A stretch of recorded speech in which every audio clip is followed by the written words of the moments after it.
Yo, sorry sa mga vlog. So, early morning ito na Saturday and madami kong schedule ngayon which is Saragossa and Luna. So, bali umaga is merong nagpahabol sa atin. So, totally andun naman ako sa Alaminos kaya ito na yung inuna ko.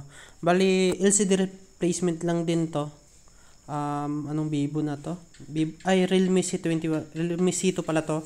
Yan, so nabaklas ko na yan at nakakuha na din ako ng LCD. So, natest ko na din yung LCD dyan at ito.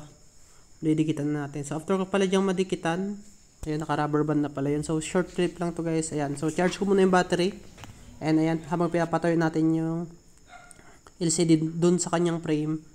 After nating mapatuyo yun. And then, ayan, sasalpak natin yung kanyang battery. So, tinanggal ko na siya dun sa aking pang-charge ng battery and switch on na natin siya. So, iti-test check ko muna kung goods ba lahat. Baka magkaroon pa tayo ng problema. Naidikit na natin. Wala. Bibili ulit tayo ng bagong LCD guys. Pag ganun, abono tayo. Diba?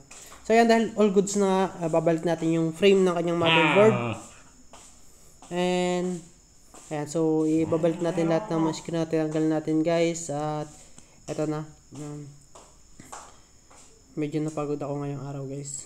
Ayan, so tighten na natin. So sa mga magpapayos pala, PM nyo lang ako sa page or sa aking mismo account. So dito na ako magpo-post sa ating Facebook page guys. So make sure na mag-comment na lang kayo or PM nyo ako dito sa aking page or sa aking account.